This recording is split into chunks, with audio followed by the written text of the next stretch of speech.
Hello and welcome back to another edition of the Medeek Floor plugin. My name is Nathaniel P. Wilkerson, and today I wanted to show you guys the new floor opening tool, which I've just put together. And so this tool is fairly new, so there will probably be a few updates and bugs to work out of it yet. But let's go ahead and just get started here, and I'm going to choose these kind of default settings.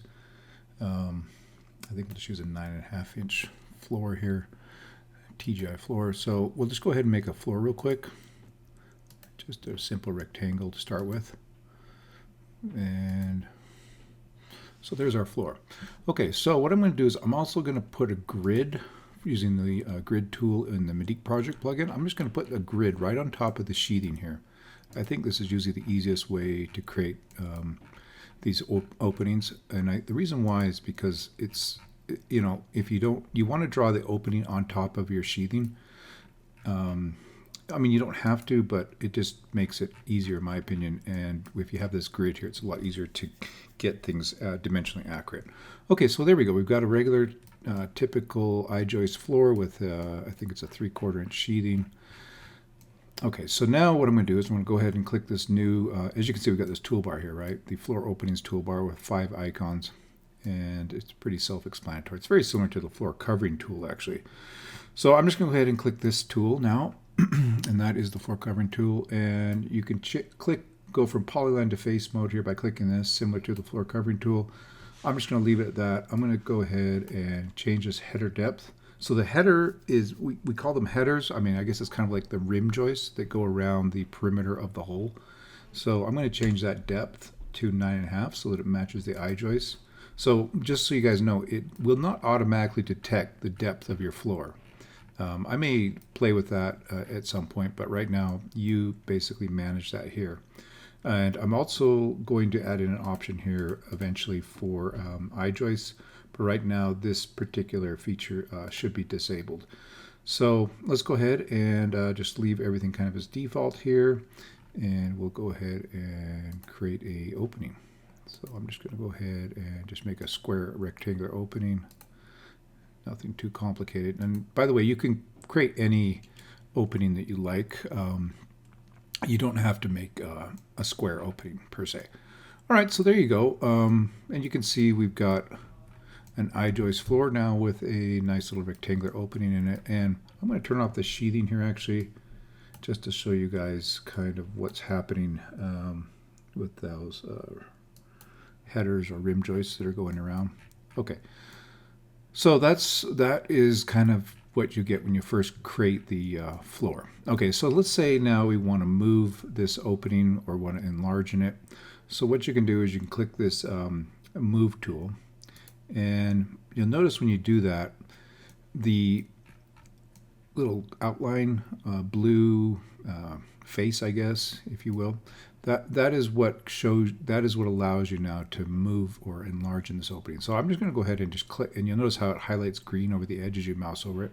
So if I go ahead and click that, and then I scoot out here, like let's say 2 feet, and then I just go there, and now you'll see that it's enlarging the hole. Okay.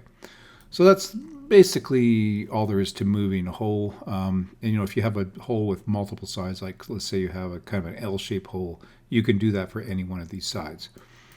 Okay, so let's go ahead now and show you guys. So the regen is pretty much pretty basic. If you modify, so like the floor covering tool, if you regen the floor itself, it will not actually, it will regen the hole cut through the floor, but it won't actually regen the opening itself, which is basically all the headers or rim joists that are aligning the hole. Okay, so to actually regenerate the hole itself, you want to use the regen tool like this. You'll notice as you mouse over it, it highlights, and you click it and it will regen. All right. So that's pretty basic. There's really nothing to regen here, but let's go ahead now. Let's use the edit tool. So this is where it gets a little more interesting. So we go ahead and mouse over that opening, and we go ahead and click it. And now this edit menu will pop up. Okay, so let's start here. First off, if you look at this, you'll have what's called an opening vertical offset. Okay, so what that actually gives you is where you placed your original face to draw this opening, that is kind of like your 0 point, your datum, right? And then the 0.75 actually drops your rim joist down by 0.75 before drawing them. So you can actually adjust this if you want. And there may be times you may want to adjust. Let's say we'll go 1.5. And see, notice how it dropped it down another 3/4 of an inch. If we turn the sheathing back on, of course, you'll see that that doesn't line up quite where we want it. Here, let me just move this over a little bit. Got way too many things going on here. So if we turn that sheathing back on, you can see that there's a gap, right? And that's not, and that's actually overshooting the bottom of those eye joists. So in this case, yes, 0.75 is exactly what we want. But if we turn if we change up the sheathing on this floor, we may want to adjust that. So let's go ahead and just put that back. I'm just showing that to you guys so you know that there's that sort of granular amount of modifications you can do. Okay, so this is where it gets interesting. So right now we kind of have used these default settings, and these are the default values. But actually, what's being used to draw all these 4 sides of this opening are each edge has its own configuration of these 10 settings, right? But if we want to reset everything to kind of a default value, let's say now we want to let's say LVL, right? So I'm going to reset all of the headers. And before I do that, I'm actually going to turn this off so you can see what happens. So we're going to hit reset all headers, and then I'm going to hit update. So basically you hit the reset button, that updates everything in the system, and then hit update, which will then apply those updates to the actual opening. So see, now you can see we've got LVLs being used all the way around. Okay, so that's great. So that reset all headers will reset all 4 headers or edges, right? But now you can also do what's called edge. You can manage each edge separately. So the only thing I'm going to say about this right now is I mean, I'm still developing this, and I may evolve it a little further than it is. But right now you can't really tell, which one of these edges has a custom setting. Okay, so I'm just going to go ahead and I'm going to go edge 1, and I'm just going to hit configure edge.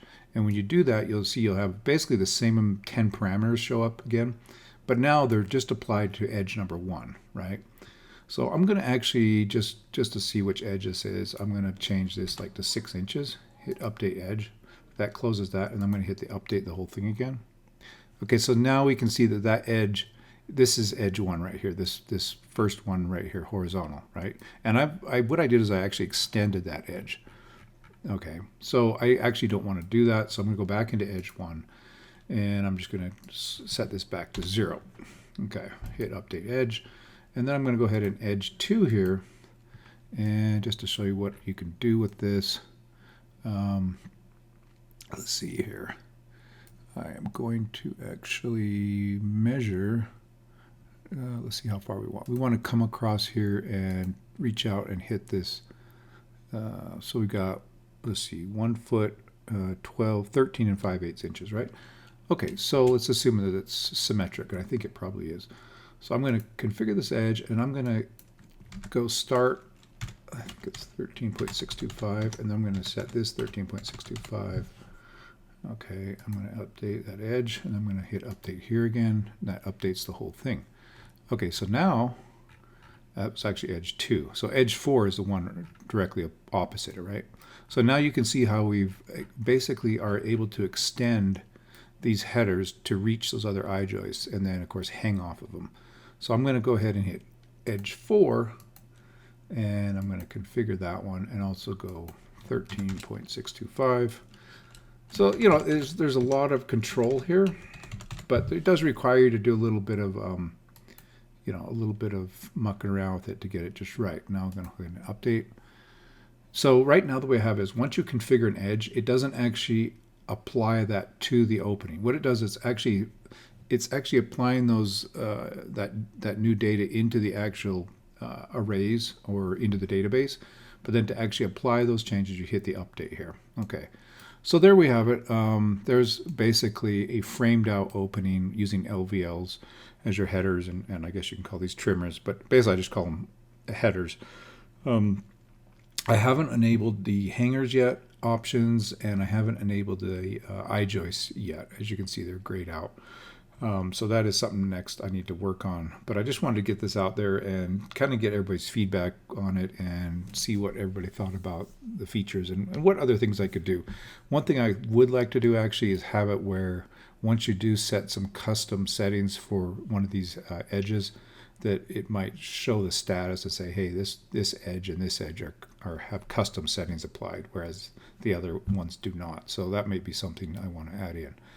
But basically, that's about it. Again, you can, if we turn the sheathing on here, I'm going to close this out, and I'm just going to turn on the floor sheathing. So let's go ahead and let's draw one other opening. Let's just use LSL 9.5, all that set to 0. Okay, so I'm going to show you guys real quick here what happens when you draw now. Like an L-shape opening, basically. And you can draw any polygon opening, really. There's nothing much to it. So there you go. There's a 6-sided L-shape opening. Kind of typical for like stairs and such. So something like this, you know, you may want to adjust different things. Like this header, you might want to change and push that out to that, catch that I-joist. Same with this one over here. And then same with the start and ends. Oh, and then one thing I will add is that as you walk around the perimeter of these openings, they go counterclockwise, right? From your start point all the way around. And then looking at the edge of the perimeter from the outside like this, the edge or the corner that's to your left will always be the start, and the corner to your right will be the end. So this here would be your end of that header, and then this would be your start of that header. And then same thing here, right? So you've got a start, and then you've got an end of that header. So that's pretty much the system that I'm employing. Again, I don't know really any other way to make this quicker or easier to use, I guess. I think it's fairly easy to use, but I mean, it does require you to make some adjustments, you know, to get all this framing correct if that's what you want to do. So anyways, guys, I think that's about it. I do want to point out just one other thing. So this here default one, I guess, I'm going to go ahead and edit it again. What you can do, notice here you've got this lap and reverse lap. So if I click reverse lap, you can watch what happens now to the headers. Okay, so now you can see that it's basically like the rim joist where it swaps the corner direction. So now it's going the other way. And we'll just do that one more time just so you can visually see that better. That wasn't zoomed in very well. Yeah, so there we go. Yeah, so then when you start adjusting these start extensions and extensions, you know, then it will take it from that kind of position that it's in now and extend it, and basically the other, you know, extend it from that end or extend it from the other end. So typically, I don't think, you know, you can set all these, what I call the default or general options here, but typically, you know, you're not going to use a start extension of anything other than 0. Or an end extension of anything other than 0 for like all of your headers. You're going to kind of set those on a per header basis. All right, guys. Again, thank you for your feedback. And if we have any suggestions or ideas or anything else, please let me know. And I will do my best to make that happen. All right. We'll talk to you later.